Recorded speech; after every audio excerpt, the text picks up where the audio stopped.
This is the story of a man.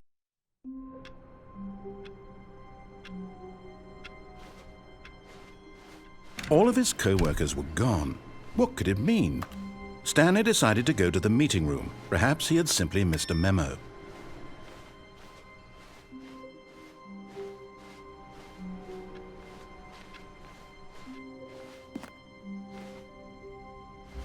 Oh, good. You noticed my sign. Yes, I have something very exciting to show you.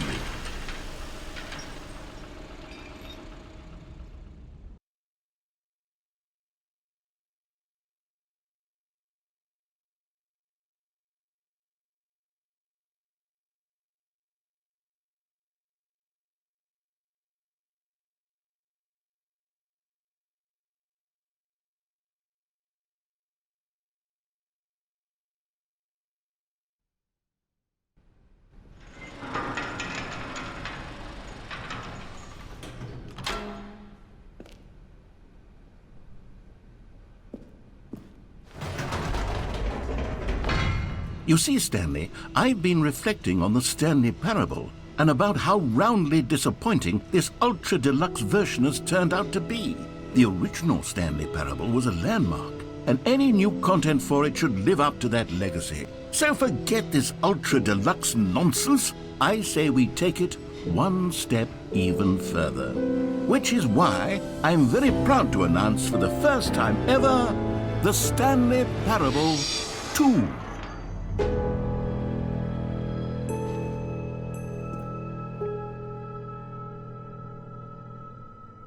Yes, you see, isn't this far superior to a measly port with a few minor additions? Think of all the new territory we'll cover with a fully fledged sequel, an entirely new experience, built from the ground up. Why, there are so many possibilities. It could go in so many different directions. This is what fans have truly been asking for.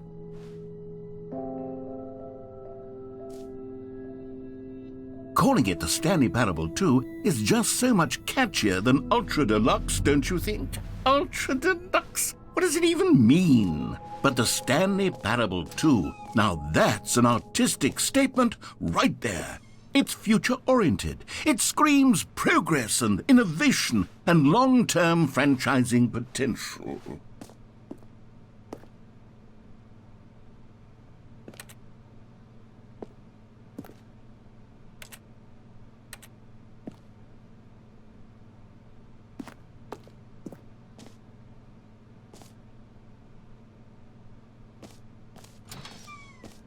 Now, to be clear, I haven't quite nailed down what exactly the Stanley Parable 2 is going to be, but let's take a look at some of the features I've been developing for it. I figure that if I can loosely organize a handful of interesting concepts, that surely the game will sort of naturally spring up around them. It'll all work itself out. Game development is much more of a fuzzy magic than anything scientific or logical, really.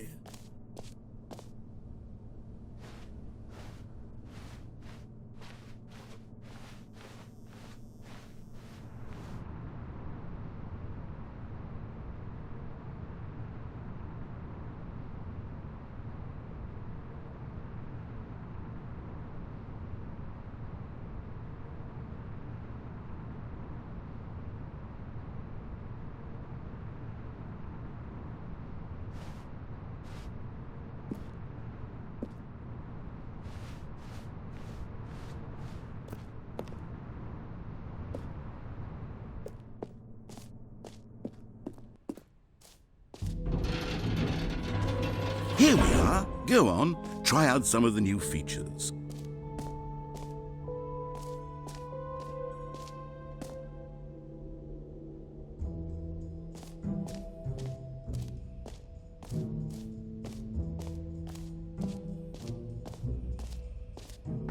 For the Stanley Parable 2, I asked myself, what do players really want? And of course, the first and most obvious answer is that they want to be individually recognized and validated as people. So with that in mind, my first addition to the game is this button which speaks the name of the person playing the game. Isn't that wonderful?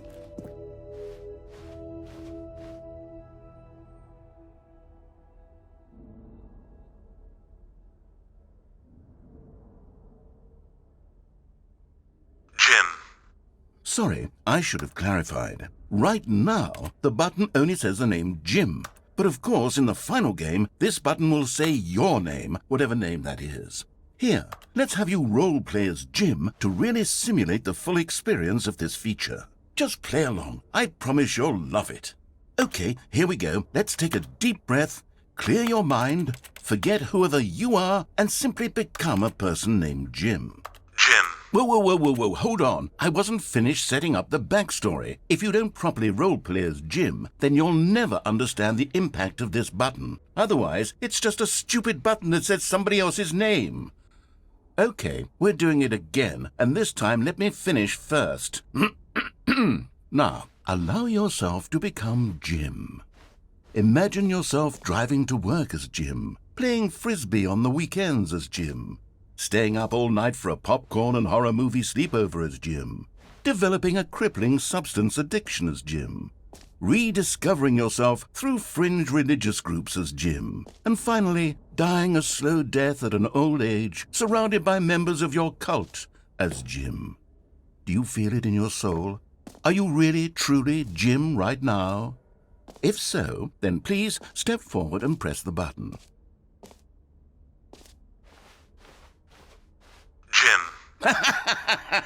Yes! You see? What a thrill! What a rush! That was you! The button described you. Do it again. Jim. Ooh, it hits even harder the second time. If this were the only new feature in the Stanley Parable 2, it would still be worth the money. Let's take a break from the Jim button. I'm too emotionally drained from all of this personal valid... Whoa there, cowboy. Sometimes a person can be too much Jim. I'm putting the Jim button away. Otherwise, soon you'll start to lose all sense of who you actually are. Jim.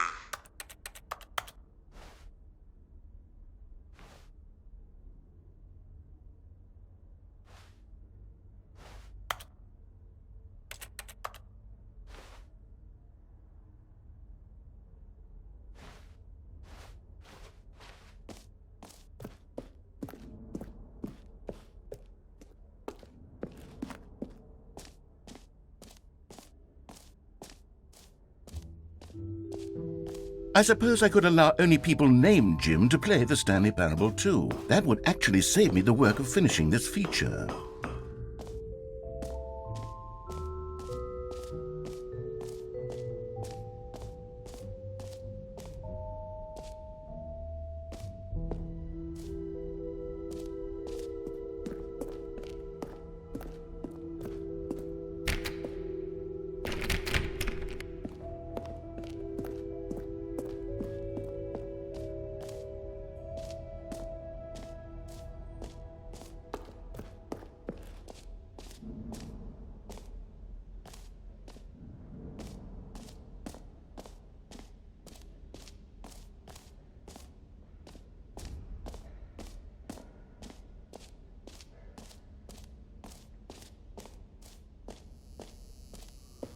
Now here's something special. You remember that broken test achievement that got left in the game on accident? Well, I'm developing a technology to simply give you the achievement.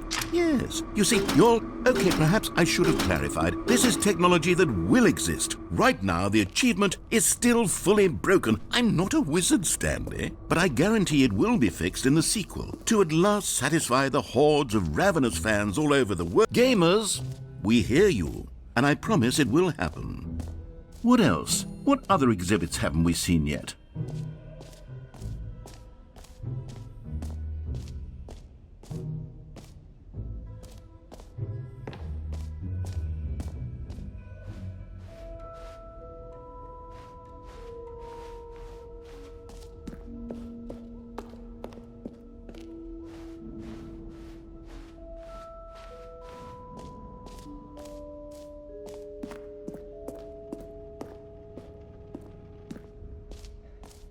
Ah, collectibles. Now it's a real video game. In the Stanley Parable 2, you'll run around gathering up these miniature Stanley figurines. And what's truly innovative is that there will be no reward for collecting all of them. I don't want to stifle the intrinsic joy of watching a number go up. You simply collect all of them, and then you move the hell on with your unremarkable life.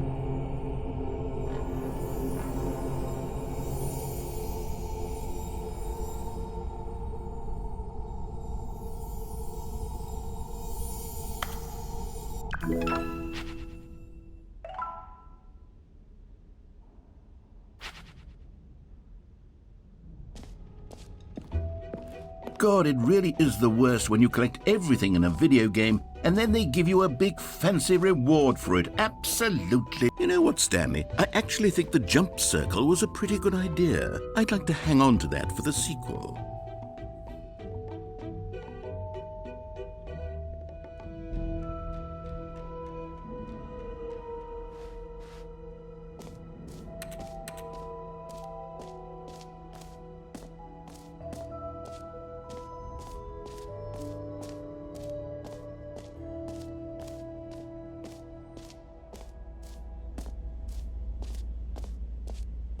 Stanley, here's an idea that I'm truly fond of. It's never been done before in a video game. This is, in fact, a hole that you can fall down forever. That's right. Infinite falling. You can fall until the end of time, if you like. A stunning leap forward for video games as a medium.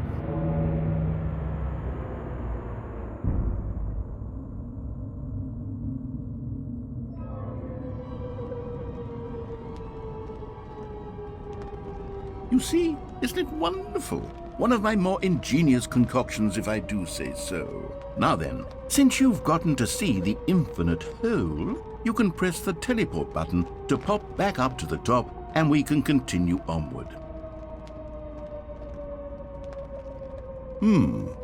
Now, I don't mean to be a bummer, but I do recommend you use the teleport button to go back to the top. Maybe do it on the sooner rather than later spectrum of things.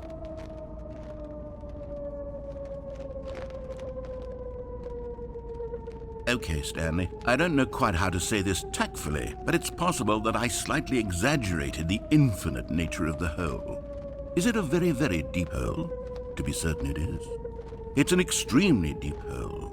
I don't want anyone to say that it isn't an astonishingly deep hole. It is. Is it infinite? Well, that sort of depends on your definition of infinity.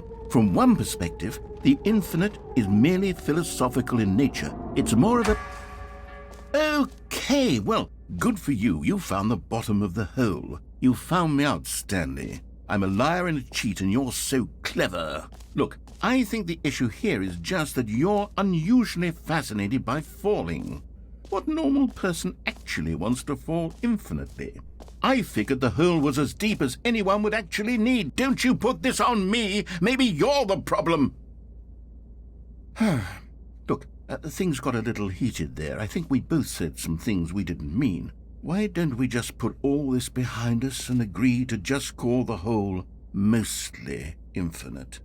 If that works for you, then go ahead and press the teleport button to warp up to the top of the hole and we can move on. I'll just be up here when you're ready.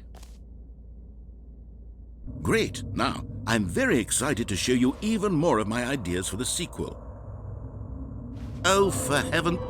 You see, I was right. The problem is you. The problem is that you like holes too much. Not normal.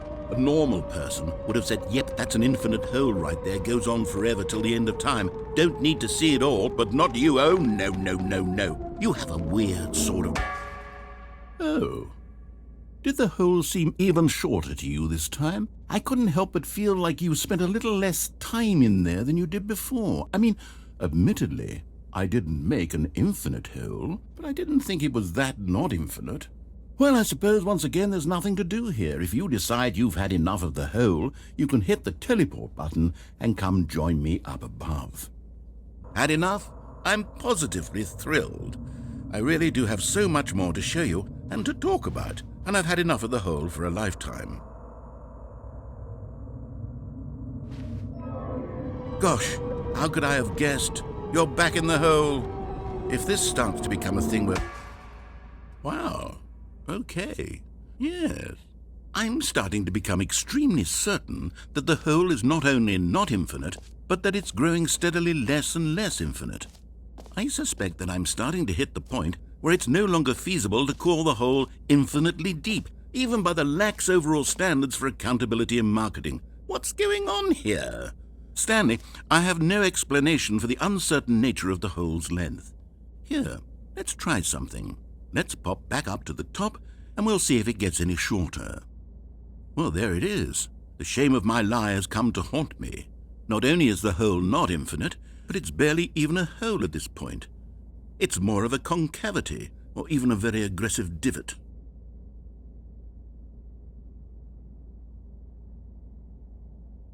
How is this still appealing to you? I know you're obsessed with holes, but at this depth, I just can't see this scratching the itch. Oh, who am I to judge? You just do whatever it is you're here to do and hit the teleport button when you're ready to move on. Is the, teleport button not working? You sure? Well, I mean, I really don't have an explanation. Still nothing? Well, I suppose there is one thing I can do to fix this. I'm out. Goodbye, Stanley. You couldn't bear to be away from the hole, and now you'll get more time with it than you could ever have asked for. It's a win for everyone. You get to be with the hole, I get to do literally anything else. Take care, Stanley. I hope you and the hole have a wonderful rest of eternity together.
Stanley? Stanley? Stanley! Oh, good, you're awake. It seems you had sort of dozed off there, drifting away into dreamland. But we can't have that, Stanley, because this hole is just so darn fascinating that I want you to be wide awake for every second of it. You don't want to miss a single moment. So how about if I just pop in from time to time and wake you up to keep you really, truly focused on the hole? From the looks of things, you and I will have many, many years here in this hole, and I'm looking forward to all of them. Stay alert, Stanley. I'll be back. Toodle-pip.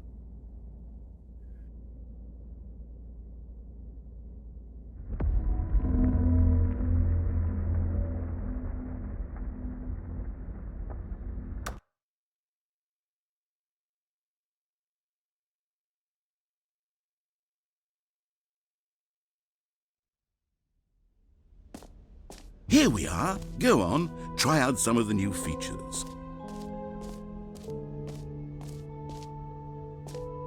Okay, I'll be honest, I haven't yet decided on this one.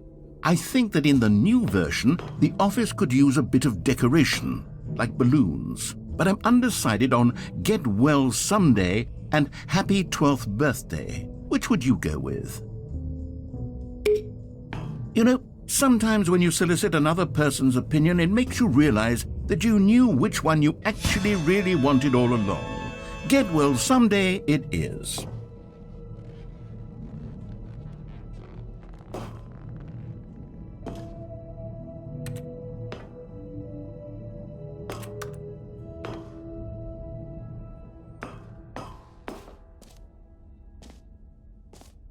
Or actually, maybe I should have gone with...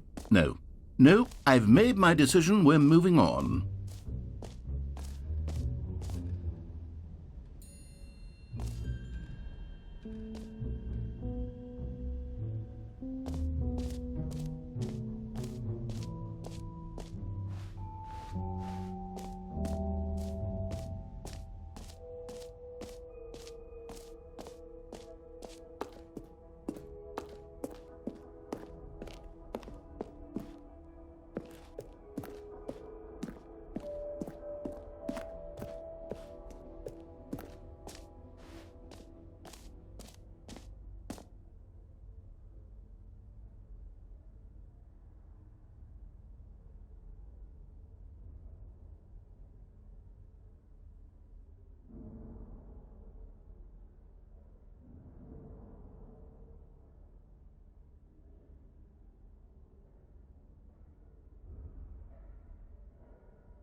A common complaint of the Stanley Parable was that it was confusing and paradoxical, that it engendered a chaotic sense of reckless despair in those who played it. Well, I'm happy to say that after much consideration, I've engineered a clever solution to this fundamental problem with the game.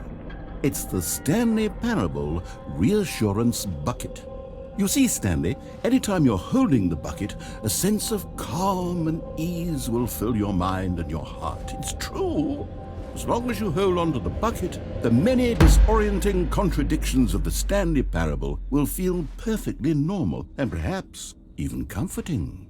You may even come to long for the gentle embrace of jarring cognitive dissonance while the bucket is in your arms. And to be honest, it's a much more convenient solution for me than actually redesigning the game to be less uncomfortable. Can you imagine what a pain in the ass that would be? Yes, the bucket is the perfect solution. Come on, give it a try.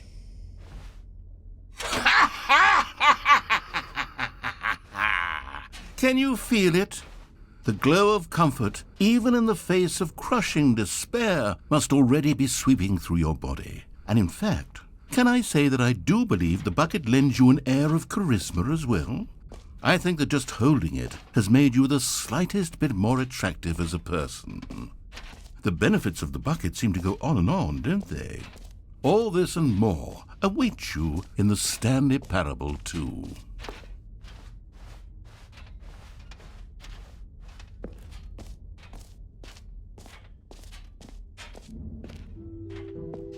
Does anyone give out awards for most enjoyable bucket in a video game? That really should be an award if it isn't already.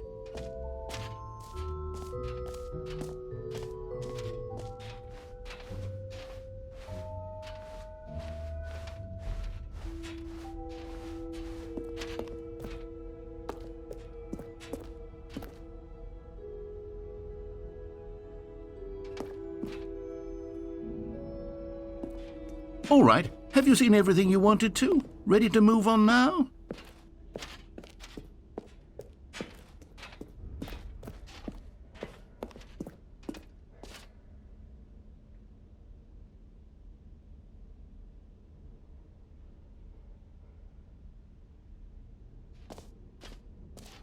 So, Stanley, what do you think? Do you like all of the new features? Yes, I know it's not exactly clear yet how exactly these features will come together as one single coherent video game, but I can feel it in my soul. It's going to work. There's definitely a good game in there somewhere. Say, let's do an experiment. I'll arrange these new features together, and we'll see whether or not it coheres into a meaningful gameplay experience. Okay, are you ready? Here it is. I give you the Stanley Parable 2.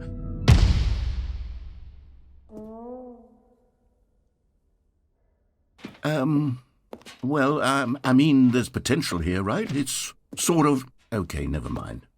Hold on, let me do a different arrangement. Okay, yes, this is much better. I feel good about this. Here we go. Version 2. Who am I kidding, Stanley? This isn't a coherent video game at all. It's a lot of gags. And I do very much enjoy creating gags, but they don't add up to anything. I wanted more than anything to create a sequel that would capture all the magic of the first game. I wanted fans to love it. No matter how good these gags are, they won't stand on their own. They would need the structure and the gameplay of the original. Wait, maybe that's it. I can take the original Stanley Parable and simply, insert a few of my new features into it. Tastefully, of course. With respect. With care for the vision and integrity of the original game. Would it possibly work? I suppose it could. But it would need a really, really tremendous title screen. A title screen that says with bold and uncompromising conviction, "This is the Stanley Parable 2. Let me see if I can whip something up. All right, perfect. Go ahead. Take a look.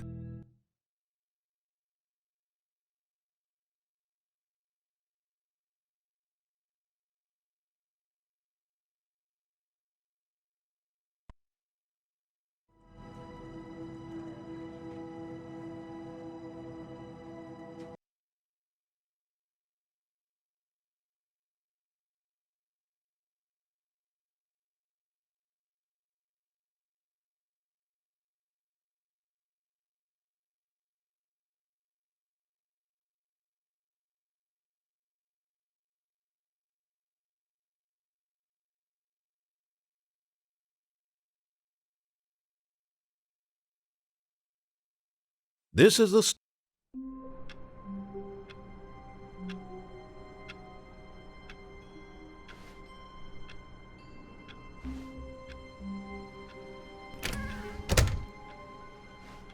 All of his co-workers were gone.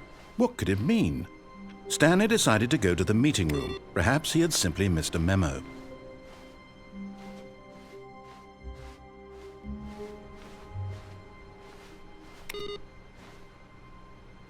Stanley picked up the bucket.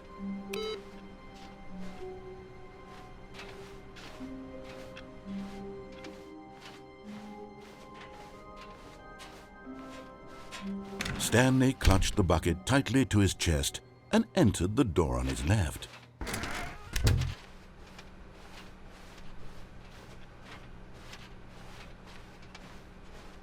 Still no one was here. Stanley needed the bucket's warmth and comfort now more than ever. Perhaps his boss's office was where he'd find answers. Oh, Stanley, can you feel it? The broom closet. It wants the bucket. You can feel that, can't you? The aura of jealousy? It's as clear as day. This broom closet believes it deserves the bucket. I can really feel it now. It's a bucket. It belongs in a broom closet. That's what the broom closet is trying to say here. It's supposed to go with the other cleaning supplies. Good for you, Stanley. Don't give in. Don't hand over the bucket. I know how hard it must be, given the pressure that the broom closet is putting on your shoulders right now, but you have to be strong. This is your bucket. This is your companion and lifelong friend. You can't hand it over. Oh no. We're getting into name-calling now, it seems. Is this how low the broom closet has sunk, that it has to resort to this stream of petty insults simply in order to get you to hand over the bucket? Stanley, I never liked this broom closet for a variety of reasons, but even this is worse than I had imagined. And wait, now the broom closet has the gall to imply that you and the bucket are not truly deep and lasting friends?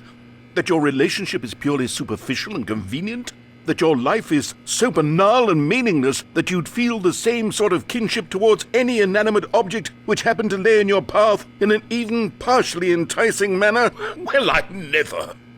Go on, Stanley. Lay into it. Really tell the broom closet off for its demeaning comments. Expand on the wide variety of experiences you and the bucket have shared together. Go through each of them point by point. Share your journal entries detailing the rich emotional landscape of your feelings for the bucket as they have changed and evolved over the years. Let him have it.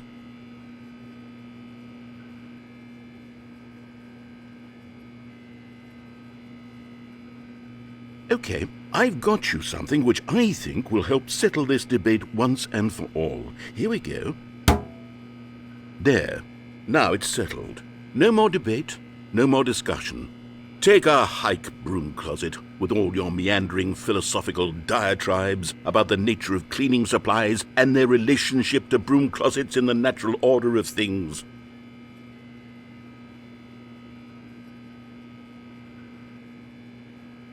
All right, I've got a second sticker back here, and I'm going to slap it on as well because I think it's appropriate. You see, I feel that it works because the sticker is also a bucket. That way, if you're ever unsure whether the thing you're holding is a bucket or not, you can look down at this sticker and say to yourself, "Ah, it's a bucket." There really is a wide variety of applications for this sticker.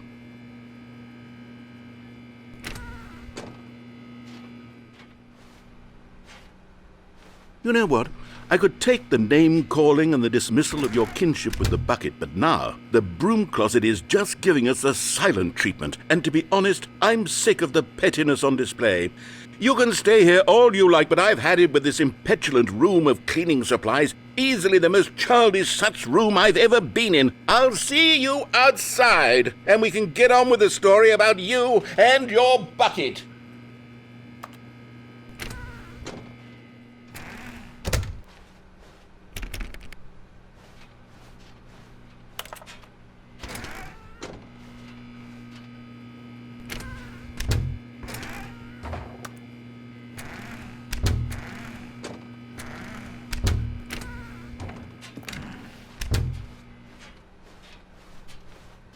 Coming to a staircase, Stanley and the bucket walked upstairs to the boss's office.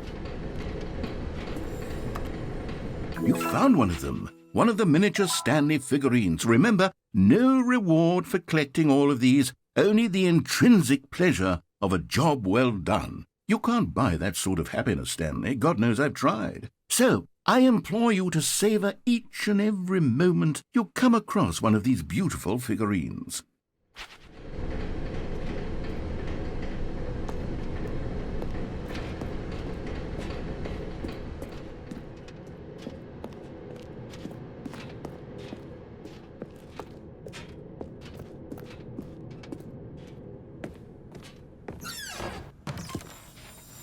Another miniature Stanley figurine. This, there really must be a snappier name for these things. What about mini-stands? Stanley figs? Or what about Stanlerines? Yes, I think I like that. Another Stanlerine under your belt.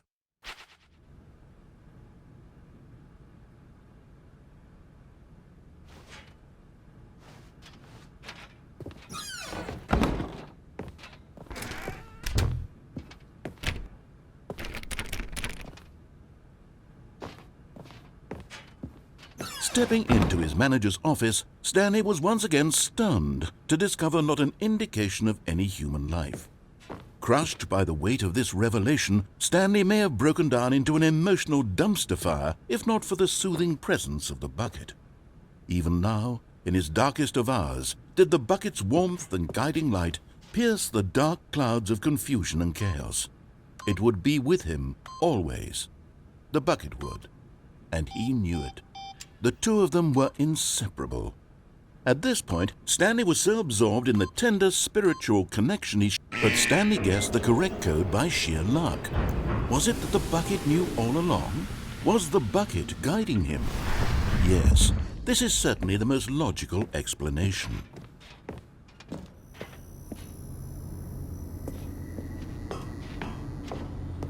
Okay, I'm going back to the name of these little Stanley figurines, and now I'm torn between Stanlerines and Figlies. What do you think, Stanley?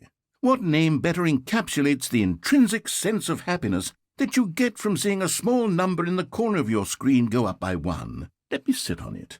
I'm sure it will come to me.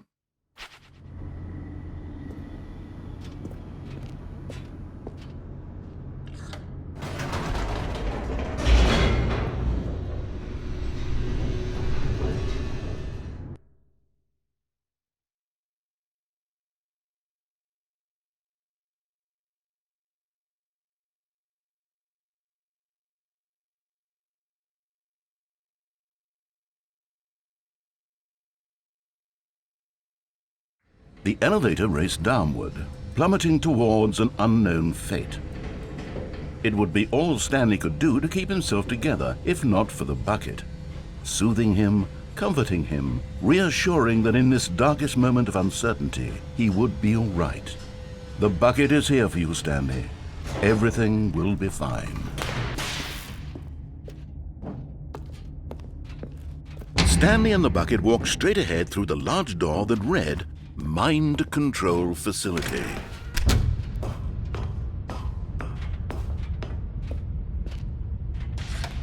The lights rose on an enormous room packed with television screens. What horrible secret did this place hold? Stanley and the bucket both wondered to themselves.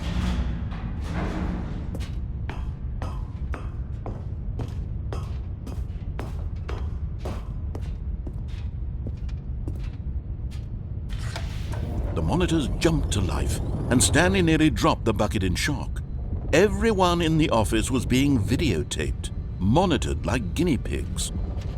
The bucket had never seen anything like this, and it very nearly burst into tears as Stanley cradled it gently, reassuring it that everything would be fine.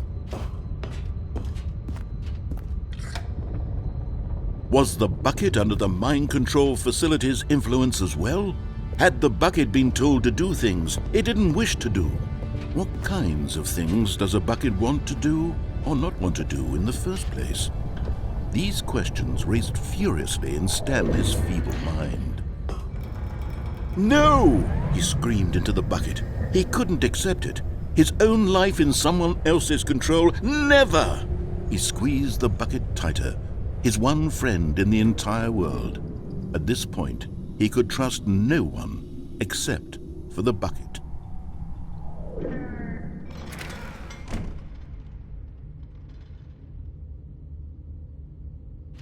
But here was the proof. The heart of the operation. Controls labeled with emotions, happy or sad or content. Walking, eating, working, all of it monitored and commanded from this very place. And as the cold reality of his past began to sink in, Stanley decided that this machinery would never again exert its terrible power over another human life. For he and the bucket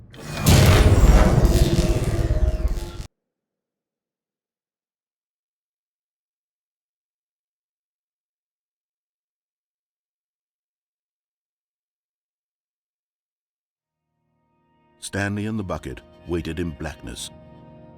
Was it over? Yes, they had done it. Stanley and the bucket had defeated their greatest and darkest enemy, freed themselves from the tyrannical grip of the evil mind control machine. Freedom was now mere moments away. Excitedly, the two of them began to discuss the kind of life they wanted to live once they stepped through this massive door. The bucket wanted to learn to roller skate. Stanley wanted to sneeze in every country on Earth. Both of them wanted to begin watching a movie, any movie, but then stop it halfway through and begin watching it in reverse from the end. True, it was a simple life they envisioned, but it was one they'd lived together. with one another to lean on, to trust, to support, and... What? Wait. What was happening? Why had the door stopped? Was Stanley and the bucket not about to be freed? An unbearable silence filled the room, lingering in uncertainty, until finally the truth hit Stanley square in the face. This building did not want the bucket to leave. Even the facility itself recognized the incredible calming presence of the bucket, needed the soothing warmth of the bucket, would go to any lengths not to part with the bucket. No.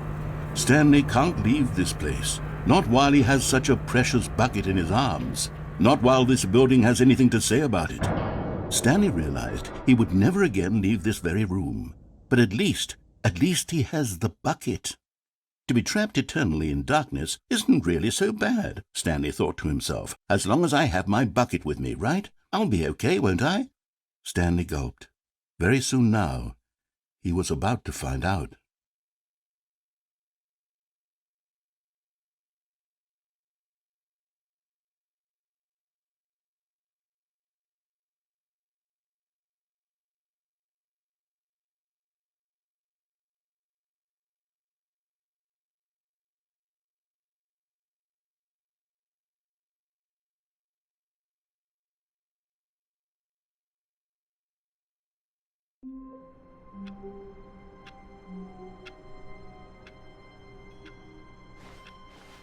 All of his co-workers were gone. What could it mean? Stanley decided to go to the meeting room. Perhaps he had simply missed a memo.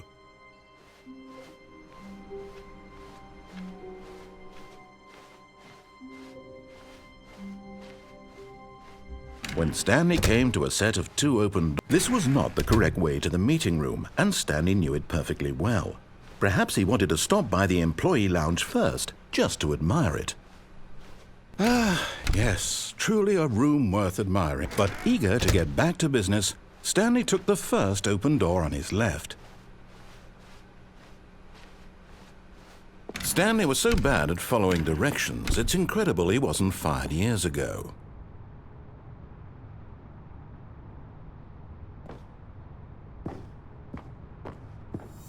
You're getting close now, Stanley. You've nearly gotten all of the Figler anilines. Very soon, you'll collect the last one, and then the first number will equal the second number, and that will be it. We'll be different people by then. Different in the sense that we used to have none of them, and now we have them all. You can't go back to when you had no Figler anilines. None of us can.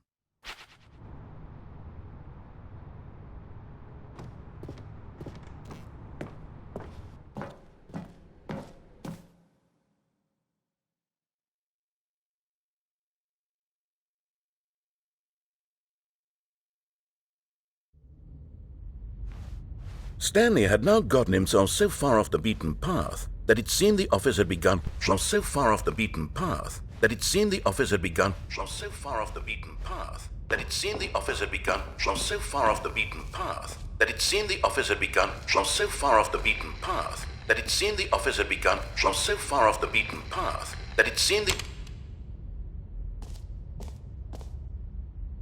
You didn't think I was actually just a recording, did you? What a silly and trite explanation that would be. All the back and forth between you and me, all the absurd adventures we've been through, and it all turns out I'm just a tape recording? It was all just in Stanley's head. I bet that's the kind of twist you think is revelatory. I bet each and every time you watch a movie where it turns out all to be in the main character's imagination, you must absolutely bolt off the couch in pure shock at the phenomenal and intricate storytelling. It must be so simple to be you. Life being an unending waterfall of surprises and delights.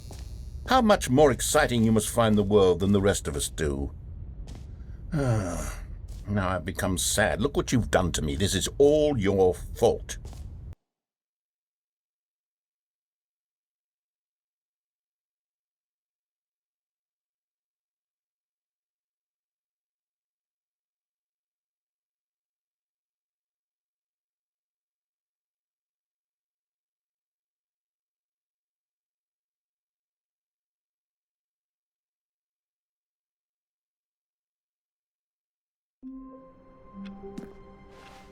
All of his co-workers were gone.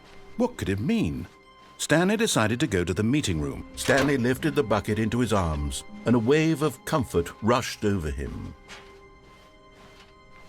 Stanley clutched the bucket tightly to his... This was not the correct way to the meeting room, but Stanley had felt the bucket calling to him, telling him that the employee lounge was simply the place to be. And here it was. Had the bucket turned out to be correct? No, never mind. The bucket was wrong. Stanley took the door on his left to go back to the meeting room. "No," said the bucket. "Don't go to the meeting room. Go somewhere else. The cargo lift, yes." "Good," said the bucket. "Now ride the lift all the way to the top. There's something up there I need you to do." Stanley did not question why or how this bucket was speaking to him. It should have alarmed him, of course, because buckets can't talk. But Stanley chose not to think about this obvious fact. He was firmly convinced that the bucket had spoken to him, and he unthinkingly did whatever the bucket asked.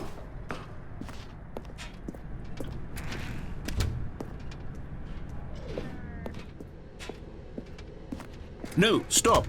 Look there on the wall. You see, there's a sign right there. It says, "No buckets past this point." Stanley, how could you think it was okay to bring the bucket here? Unless, what if the problem is that you actually don't know what is a bucket and what isn't a bucket? I suppose that would explain a lot about your behavior up to this point. Which, if that's true, well, my goodness, I think we have to do something about it. This misunderstanding could have dire consequences on the entire rest of the game if not addressed quickly and properly. So much of the impact of the story is dependent on your understanding of what is and isn't a bucket. Please, step in here for a moment.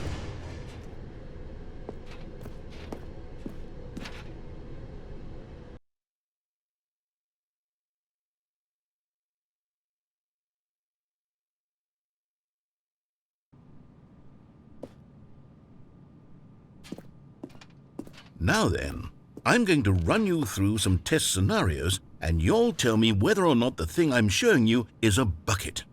Simple enough, right?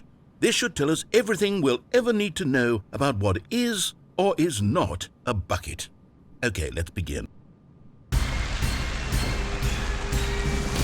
Item 1. Is this a bucket? Incorrect. It is a hologram of a bucket, not an actual bucket.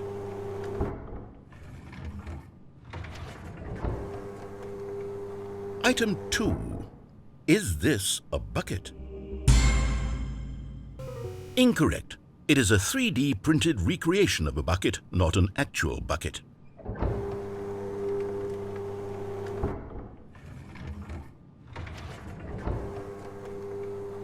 Item 3. Is this a bucket?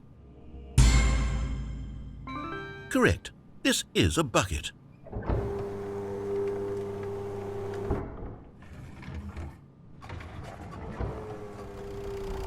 Item 4. Is this a bucket? What? Are you hallucinating? This is a tractor. It's an enormous machine that tills the earth. I thought this was a gimmick. How on earth did you manage to screw it up? Absolutely incredible. Let's just move on to the next one.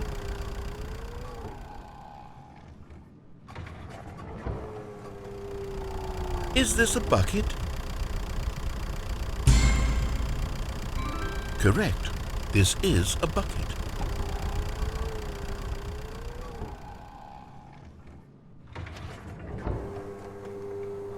Item 6. Is this a bucket? Trick question. Both. Gotcha.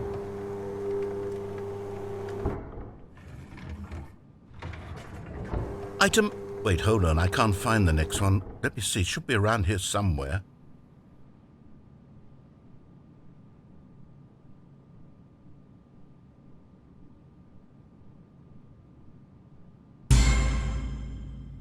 Okay, you and I both know there isn't anything here. And I don't appreciate the implication that nothing is a bucket when we both clearly know that a bucket is something, and therefore nothing could possibly be something. Unless, in your twisted mind, have you somehow convinced yourself that a bucket is nothing? Answer me straight, Stanley. Do you believe that nothing is a bucket? You know what? I'm too confused to even sort it out. I've lost all sense of perspective. What is a bucket? What isn't a bucket? Mere moments ago I could answer these questions with confidence, and yet now I'm somewhat adrift. Do any of us know what a bucket is? Am I a bucket? Stanley, I can't keep doing this. I'm losing myself, and myself was all I ever had to begin with. I'm afraid the bucket is threatening to tear our relationship apart.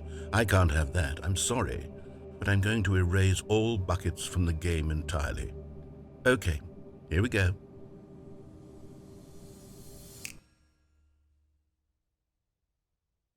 What happened? Is everything gone? Why did everything disappear? Wait, was everything a bucket? Every single thing in the game was a bucket. Oh my God, I had no idea.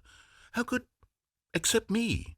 I'm not a bucket after all. And you, Stanley, you're still here. You're not a bucket either. Oh, this is wonderful news. We're not buckets. Yes, I actually feel much more at ease right now. It's delightful to get some clarity on that issue. But it doesn't change the fact that we haven't got a game. So, tell you what, I'll reset everything and we'll put back all of the buckets, okay? And we'll know that it's all a bucket. But if you run into anyone else, maybe don't mention that. Who knows what that information might do to a person? All right, here we go.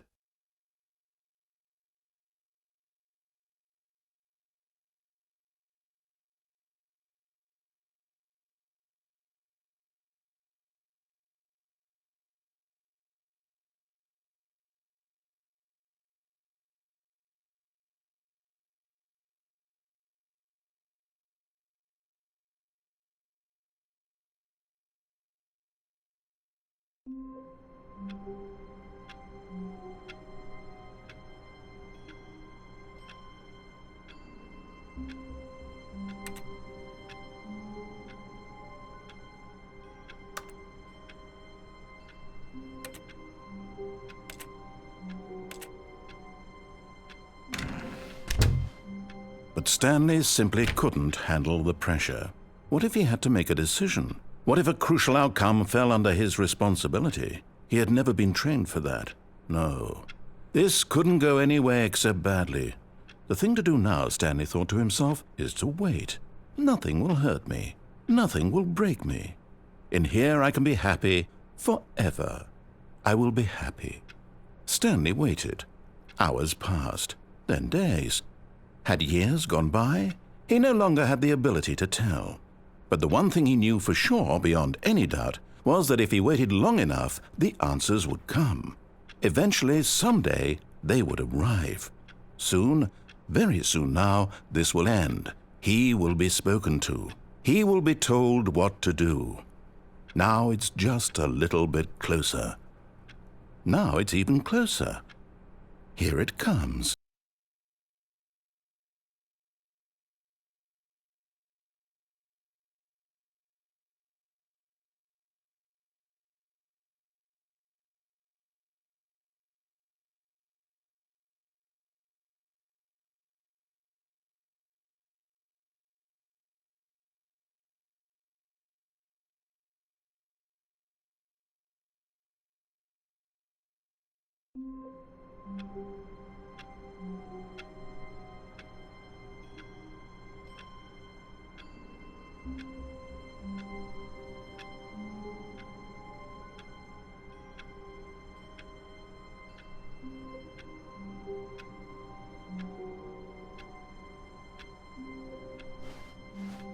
Even now, Stanley's office was a distant memory.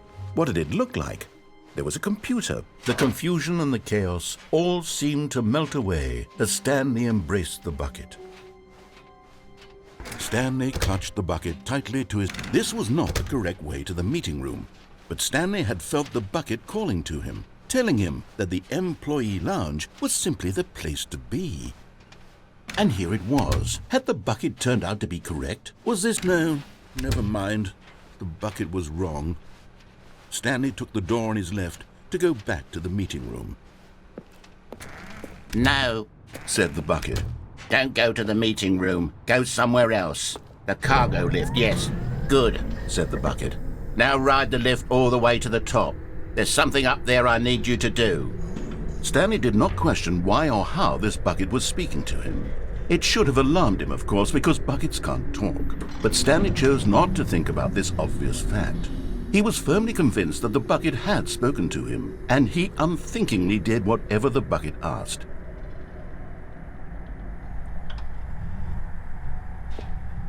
In here, said the bucket. Go into this dark room over here.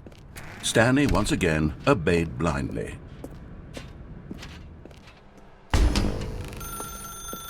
Now pick up the phone, said the bucket. Pick up the phone and it will take us back home.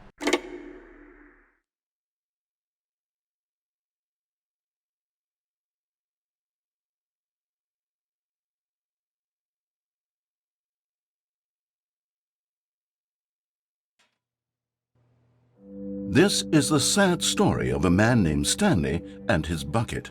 Once upon a time, I gave Stanley a bucket because I thought he was lonely and could use a friend. And then, very distressingly, he began to believe the bucket could speak to him.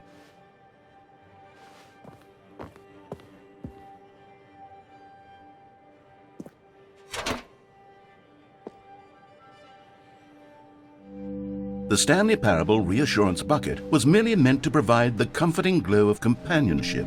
It doesn't literally talk and give you orders. Whatever Stanley is hearing the bucket say to him is just in his head.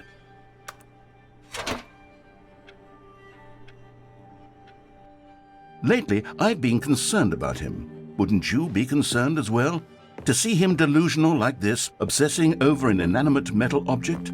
I want to say something to him, but I don't know how I can convince him. I don't know if he'll listen to me.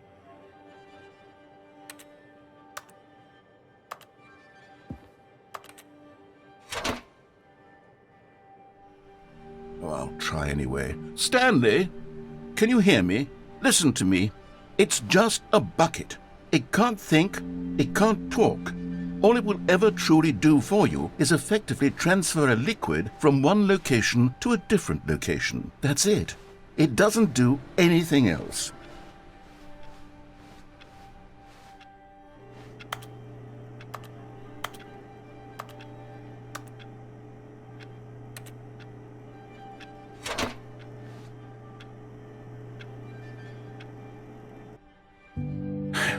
You see, he's not listening. He's still taking orders from the bucket. You know, once upon a time it was me he took orders from, me he trusted and listened to. Now all he cares about is his awful bucket, this stupid hunk of metal.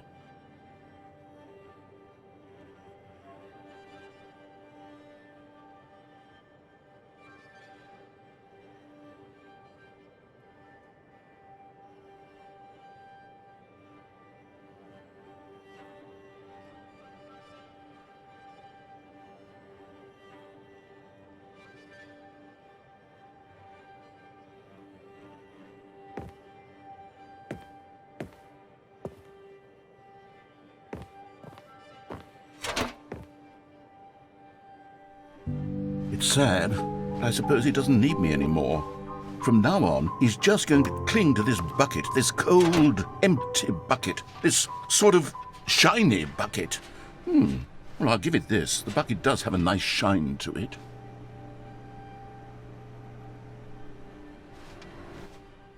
Yes, I suppose on closer inspection that it doesn't quite look like your average hardware store bucket. It's just a little more, what am I trying to say?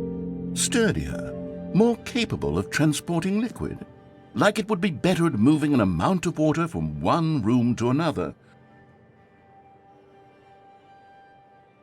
Oh my God, what am I saying?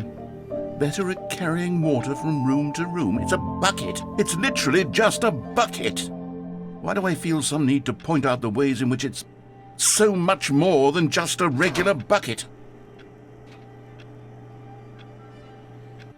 Oh no, I'm having feelings for the bucket. No. What's going on? Why do I want to be with the bucket? Hear what the bucket has to say. Do anything it asks. What's wrong with me? I don't understand. Perhaps if I had the bucket, this would be less confusing. Yes, the bucket could tell me what to do in this troublesome situation. Stanley, give me the bucket. Give it to me. Give me the bucket, Stanley. I need it.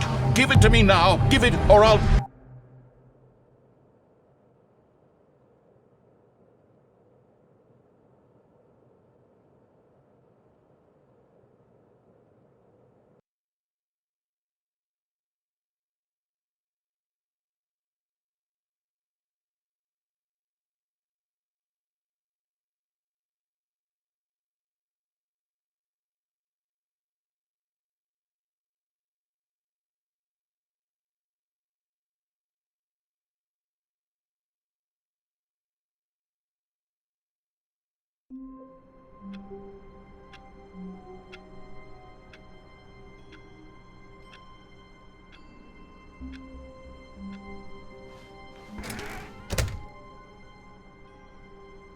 Warmth spread through Stanley's arms. Stanley clutched the bucket tightly to his chest. This was not the correct way to the meeting room, but Stanley had felt the bucket calling to him, telling him that the employee lounge was simply the place to be. And here it was. Had the bucket turned out to be correct? No, never mind. The bucket was wrong. Stanley took the door on his left to go back to the meeting room. No, Said the bucket. don't go to the meeting room. Go somewhere else. The cargo lift, yes.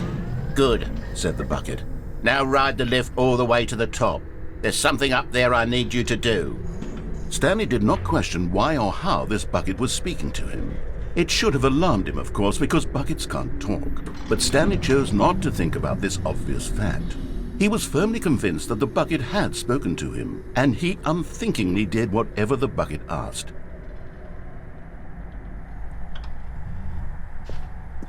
In here. Said the bucket. Go into this dark room over here. Stanley once again obeyed blindly. Now pick up the phone. Said the bucket. Pick up the phone. Whoa, hold on. Why did you unplug the phone? Were you trying to resist the bucket's orders? Stanley, I was joking. Obviously, the bucket isn't talking to you and telling you to do things. Buckets can't talk. It was a joke. Don't you get the joke? It's funny, Stanley. A talking bucket. Can't you see? Oh, goodness. I must have really bungled up the delivery if you actually took me seriously. Where did I mess up the joke? Should I have paused for longer or spoken quicker? Comedic timing is so difficult. I wish I were better at it. But there isn't exactly an instructional video on comedy that one can watch to fully... Oh, wait, yes, there is. It's sitting right here. Let's take a look. What is comedic timing? What is comedic timing? How does it work? How long should it last? How can it be used to effectively silence your political enemies? And more importantly, can it be taught in its entirety within 90 seconds? Thankfully, the answer to all of these questions is yes. Let's dive deeper. If you've ever told a joke or made someone laugh, in all likelihood, you did it while standing 50 to 80 centimeters from them in a room of no more than 76 degrees Fahrenheit, with one of your arms raised straight upward at a 15-degree angle from your body. These are the optimal conditions for good comedic timing. To begin the joke, start by stating and spelling your name. Next, provide a brief synopsis of the joke, including the specific times at which the recipient of the joke will laugh, and then spell out your name a second time. With these steps complete, it's time to begin the humor. Speak the entire joke in no more than 18 seconds and no less than 13 and a half, pausing only for bathroom breaks when necessary.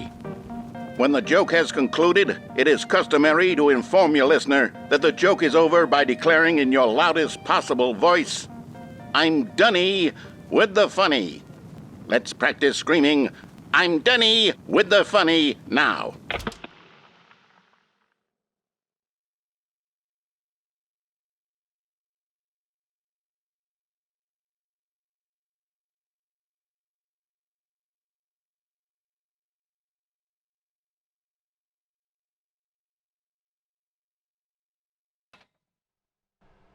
Good.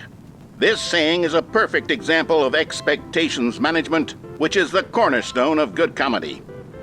Finally, it's time to hand out surveys. Collecting hard data from your audience on how rapt they were throughout the joke is the only way to grow or learn as a comedian. An effective survey should be no less than 10 pages long and should include the same question reprinted several times, just to ensure the survey taker is actually paying attention and not simply filling in answers at random. And that's all there is. With these strategies at your disposal, you'll have audiences doubled over in laughter and even tripled over in laughter in no time at all. Just remember to let them stop laughing at some point, you gut-busting little scamp. After all, we're each of us needed on the front lines of the war to fight the 12-legged invader who threaten our very existence, and to very likely die in a hailstorm of bullets and mandibles. All of us must be prepared to give our lives to this noble cause, just as our children must do after us, and their children after them. Godspeed, and may Earth reign supreme. Hey, goodness, this video is a little outdated, isn't it? Well, no matter. I think the fundamentals of proper comedic timing are still as relevant today as they were back then. So with that in mind, I believe the only way forward is for us to return to the two doors and walk through all of this again, so I can try telling my story with more appropriate comedic delivery. Come along, let's head back.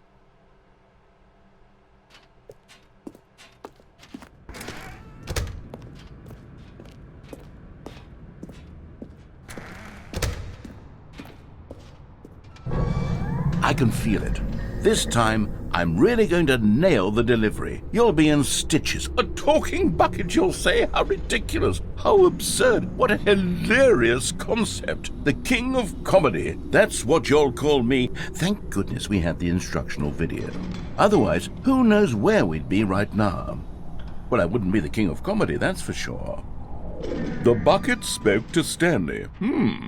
The bucket spoke. The bucket spoke. Oh, I'll figure it out on the fly. No need to overthink things.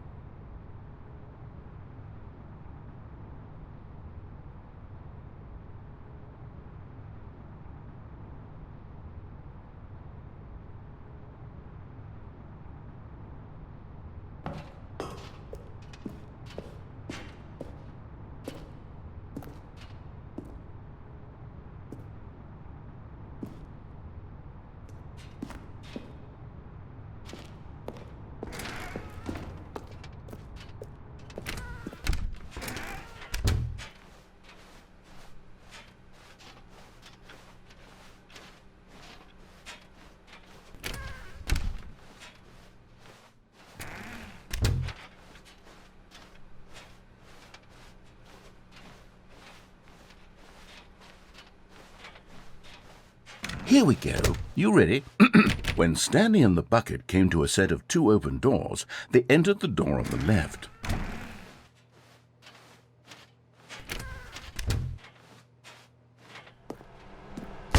What? We're back at the phone already? No. What's going on? There were supposed to be several rooms leading up to this.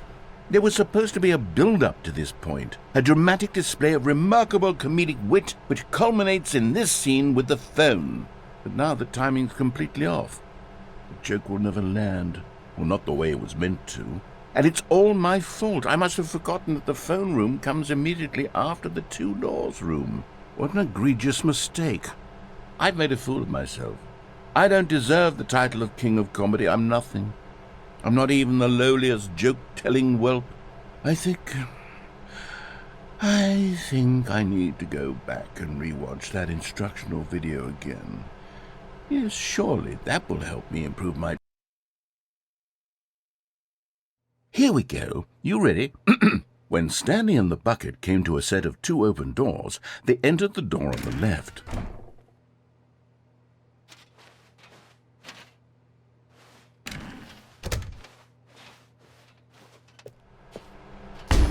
What? We're back at the phone already? No.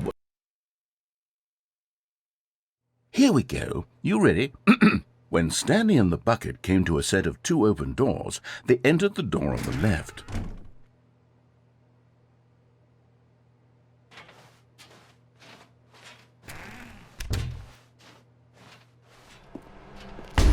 What? We're back at the phone already? No. Here we go. You ready?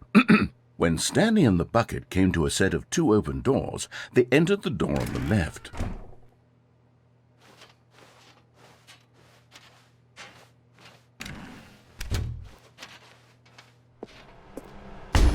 What?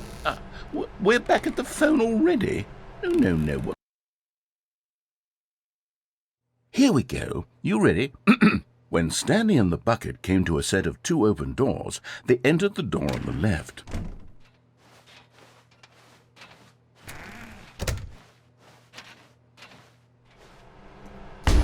What? We're back at the phone already? No.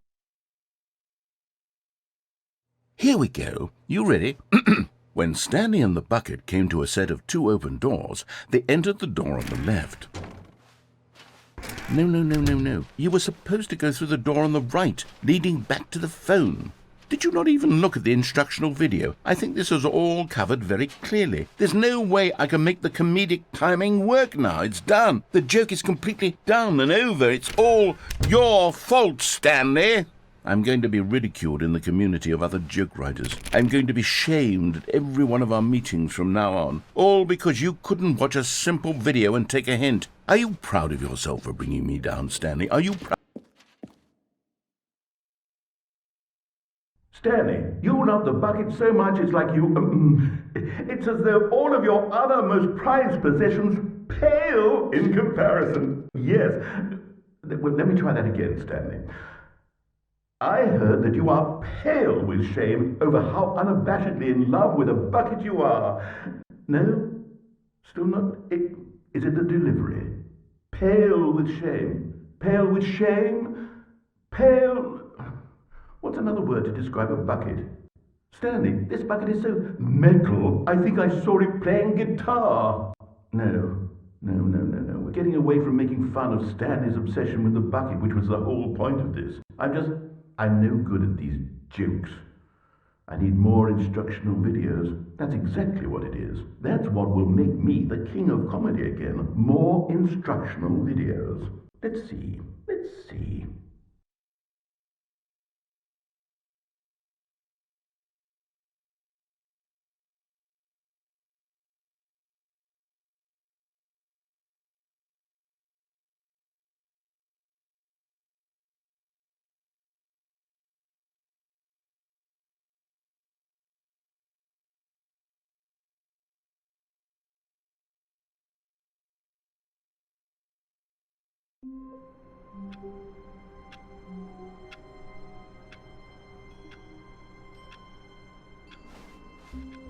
All of his co-workers were gone. What could it mean? Stanley decided to go to the meeting room. Perhaps he had simply missed a memo.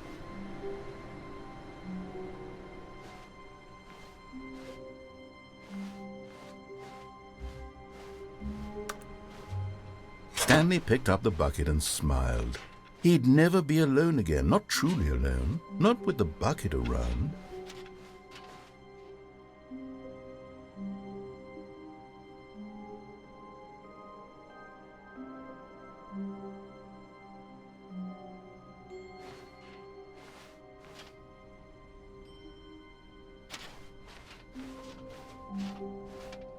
Stanley clutched the bucket tightly to his... This was not the correct way to the meeting room, but Stanley had felt the bucket calling to him, telling him that the employee lounge was simply the place to be. And here it was. Had the bucket turned out to be correct? Was this better than the meeting room? No, never mind. The bucket was wrong. Stanley took the door on his left to go back to the meeting room, and so the two of them detoured through the maintenance section and walked straight ahead to the opposite door.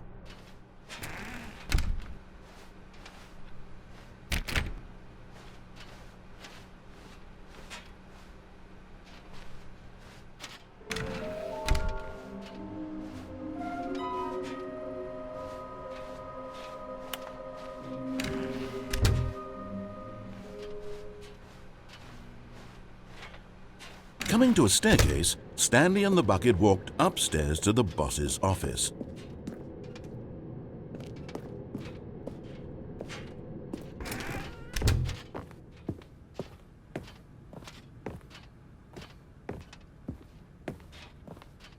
stepping in.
The meeting room. Yes, that's where everyone would be. Stanley just needed to get to the meeting room, and from then on, he would never be alone ever again.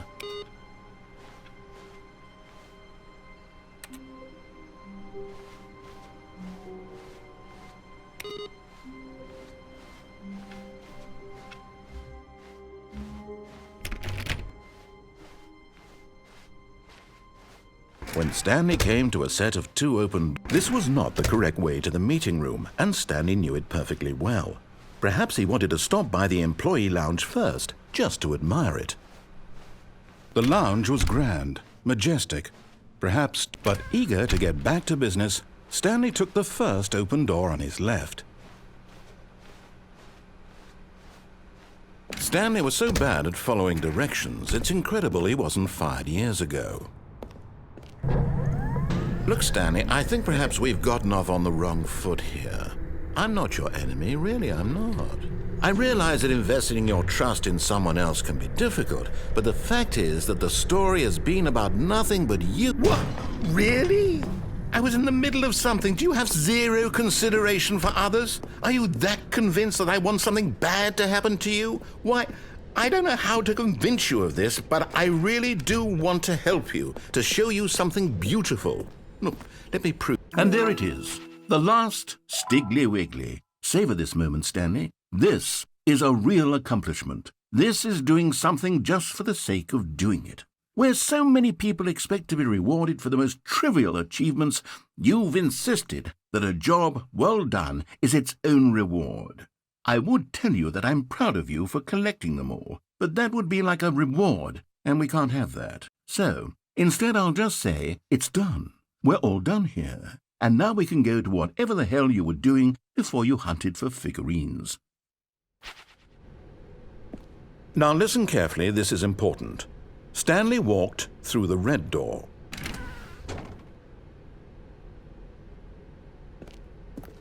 Oh, thank God you are willing to listen to me. Do you see that I really have wanted you to be happy all this time? The problem is all these choices. The two of us always trying to get somewhere that isn't here. Running and running and running, just the way you're doing right now. Don't you see that it's killing us, Stanley? I wanted to stop. We would both be so much happier if we just stopped. And I think I have a solution. Here, let me show you.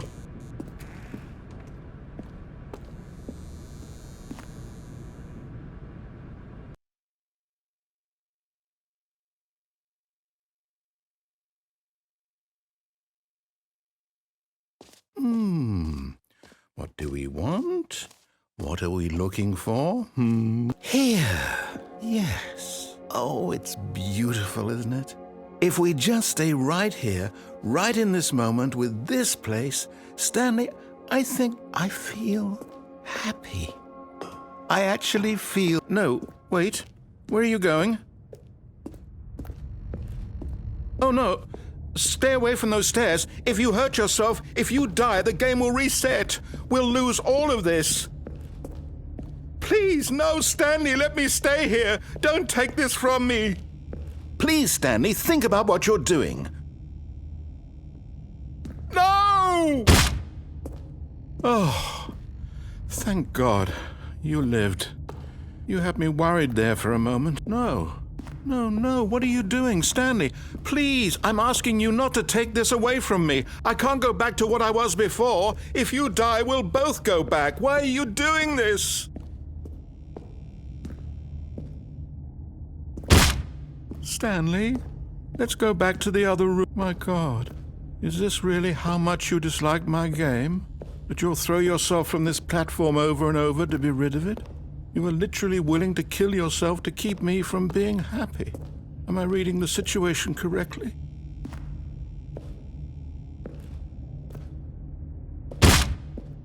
Or maybe you're just getting a kick out of it.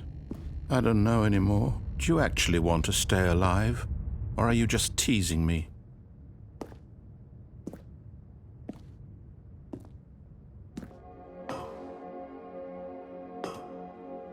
I wanted us to be happy here, Stanley. I really did.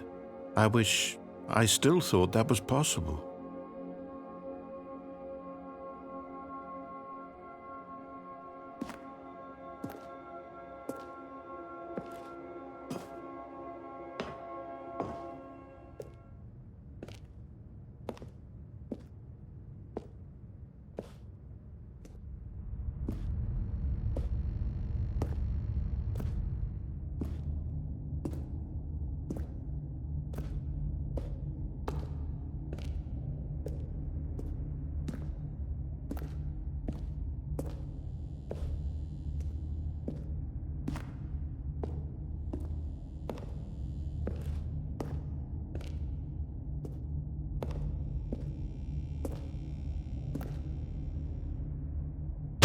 Is it over? It's going to restart, isn't it? I'm going back.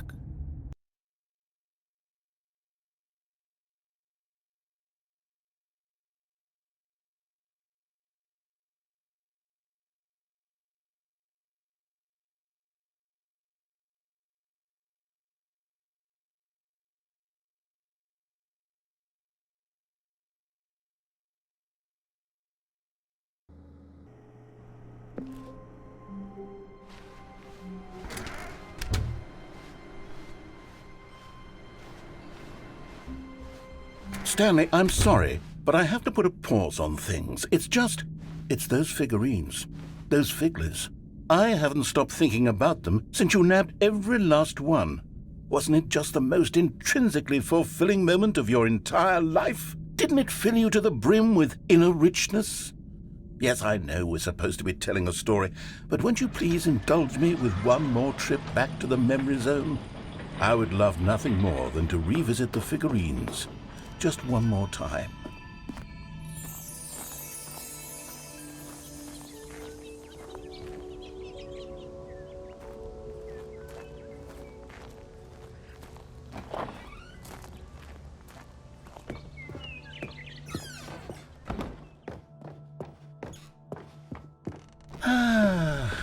Here's where it all began.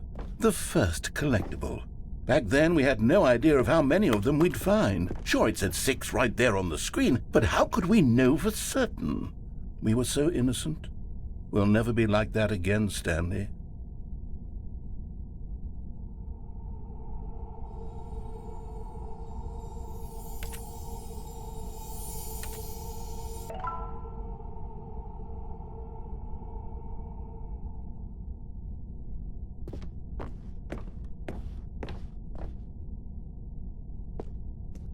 And here was a second Stanlerine. I'll be honest, back then I had no faith in you to find any of them, let alone 6. But you continue to surprise me in all sorts of mundane, unremarkable ways.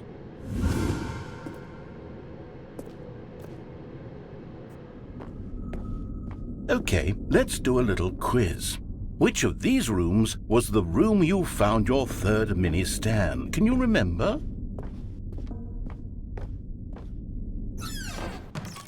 Hey, that's exactly right. It was here in the boss's bathroom. It was the third one. You picked it up, and then after that, you had 3 of them. I'm glad these moments are so crystal clear in your memory, but I shouldn't be surprised. After all, science tells us that it's impossible to forget your third time doing anything. Let's see, what came next? Oh yes, we found a Figley in this pink room.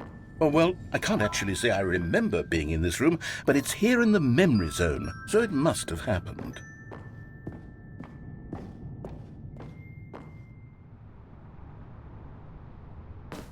This was the 5th mini Stan, and this one was really something special. It was in the warehouse. I remember it so clearly.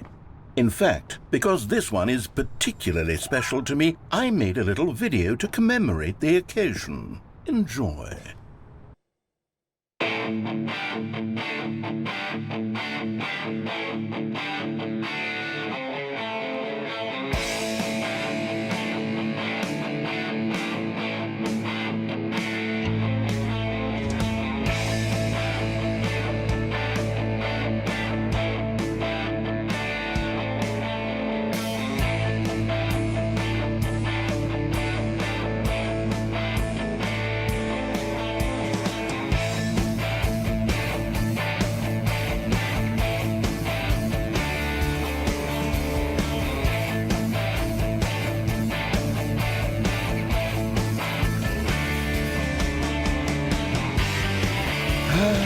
Takes you back, doesn't it? I spent a lot of time making that video, but it was 8 minutes I wouldn't have spent on anything else.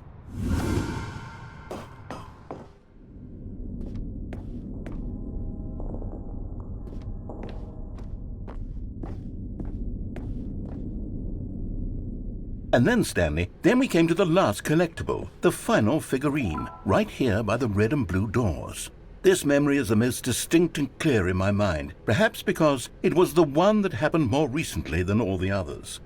Who can truly say how the mind works? All I know is that this is the moment where you picked up a Figley and I thought to myself, yes, that's all of them. They're all collected. It was a moment unlike any other, except for the other moments picking up figurines, which it was exactly like.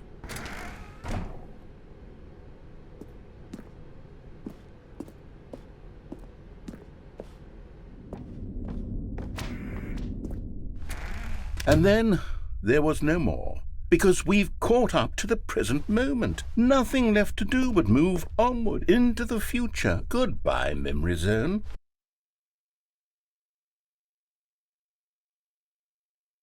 No, I'm not done. I'm not ready to move on. Stop the loading screen. Isn't there some way we can stay here, keep enjoying these figurines? Let's just go backwards. We'll do the Memory Zone again from the opposite direction. See how that feels.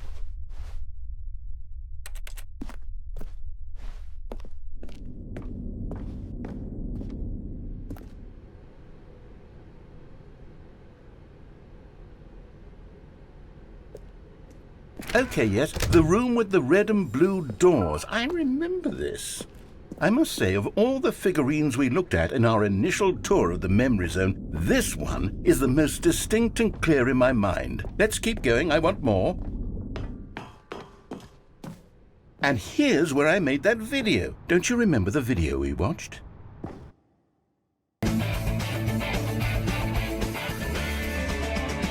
Yes, I love that video.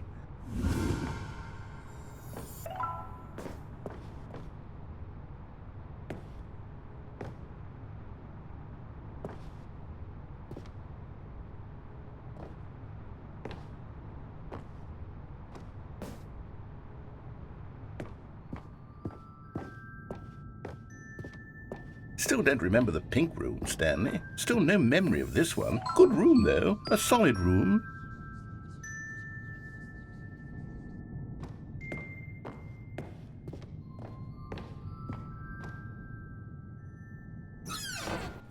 These really were a treat to hunt down. You know, if there had been any kind of reward for finding all of these, it really would have neutered the intrinsic joy of collecting them. I'm very glad we resisted the temptation.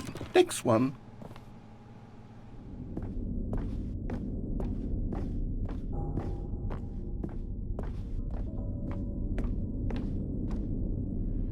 This was our second Figley. Don't you remember? Yes, I remember it too. The past is truly a wonderful thing. Why does anyone ever choose to leave it? Keep going.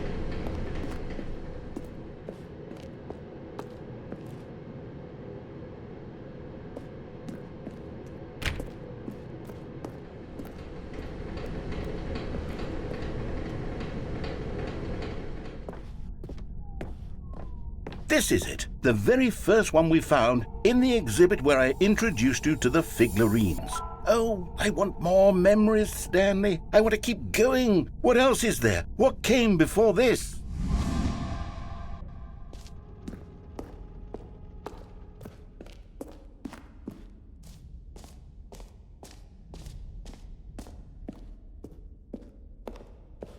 Look, it's the terrible new content that we were originally sold on.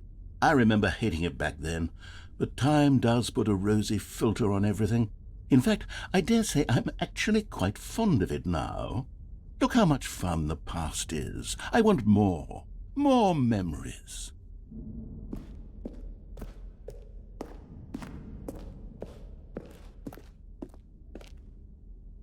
Oh, yes! The two doors! Who could have forgotten that? A classic memory, this one.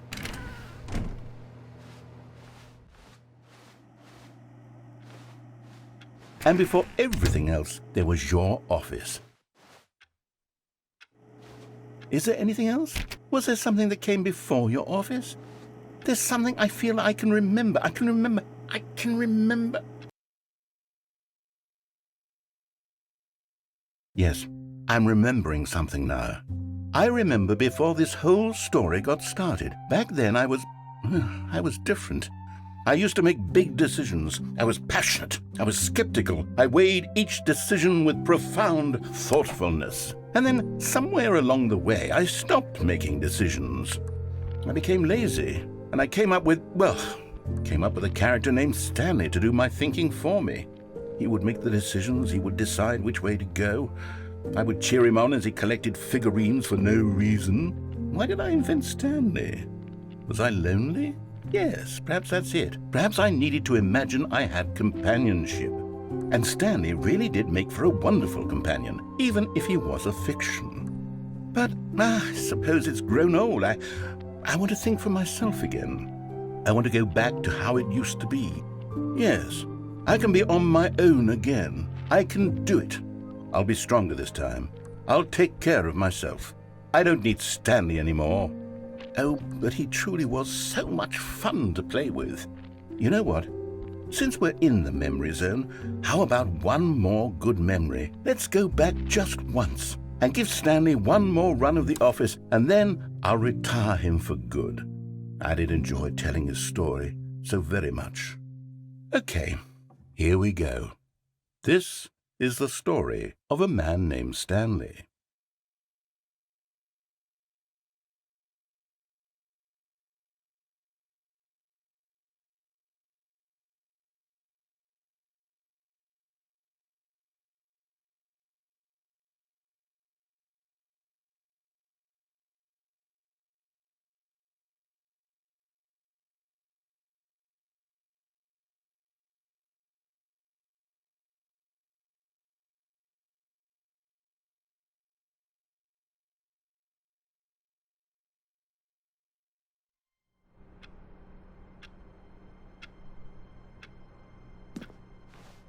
All of his co-workers were gone. What could it mean? Stanley decided to go to the meeting room. Perhaps he had simply missed a memo. And try not to lose this one too, you dolt.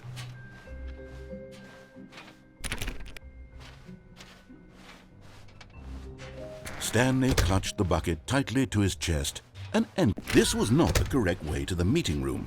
But Stanley had felt the bucket calling to him, telling him that the employee lounge was simply the place to be. And here it was. Had the bucket turned out to be correct? No, never mind. The bucket was wrong. Stanley took the door on his left to go, and so the two of them detoured through the maintenance section and walked straight ahead to the opposite door.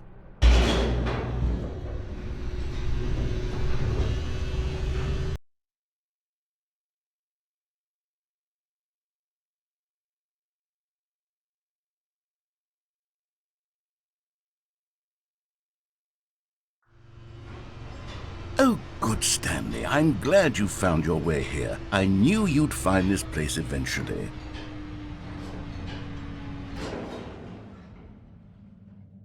You see, your friends and I are concerned for you, Stanley. We've come together here because we care about you very much. It's this bucket you're carrying around everywhere.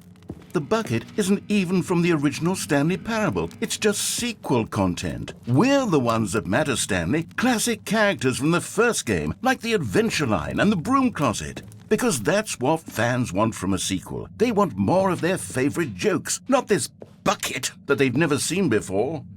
Yes, I know I'm the one who gave you the bucket, but you're spending too much time with it. Don't you want another story involving the Adventure Line? We could make the Adventure Line go somewhere new. Yes, yes, that's what the fans want. Let's do it. Whee! Look at that wacky line. Who knows where it'll go off to next? Oh, and it played some silly music as well.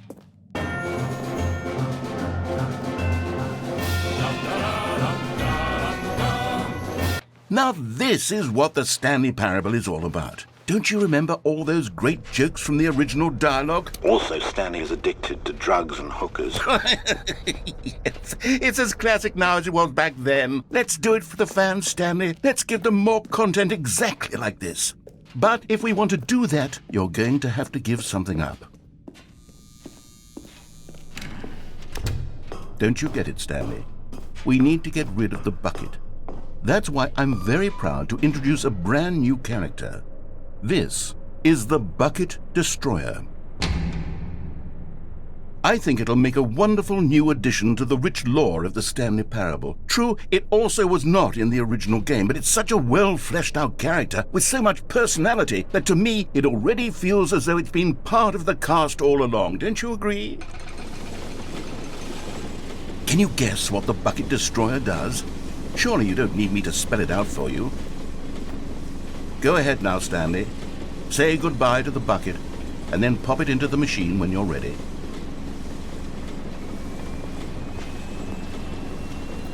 Now listen to me. It's crucial that you give it the bucket. I don't know what the bucket destroyer will do if it can't destroy your bucket. Destroying buckets is all it knows. That is its singular personality trait. Sure, I can hear you saying, how does a character with only one personality trait deserve to join the pantheon of beloved Stanley Parable characters? Well, you see, if you were to really explore the Bucket Destroyer, you would see that its desire to crush buckets is so densely loaded with complexity and nuance that it's really like 10 personality traits. What other object in this game can you even say that about? The broom closet? Certainly not. I wonder what sort of Bucket Destroyer merchandise the fans will be clamoring for after this. Okay, the Bucket Destroyer is getting very upset now. You'll have to hurry and feed it. We can't get back to the classic Stanley Parable characters like the Adventure Line or the Bucket Destroyer until you crush that damn bucket. Quickly now, the fans are waiting. Do it, the fans, Stanley. Give the fans what they want. Hurry and...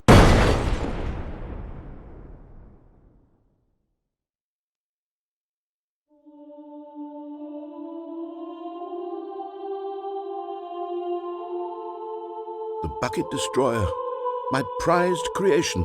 You had so much potential. We were going to do such marvelous things with you, tell such spell-binding stories about you. All of it squandered now. Goodbye, new friend. For the moment in time that you were here, you were magnificent.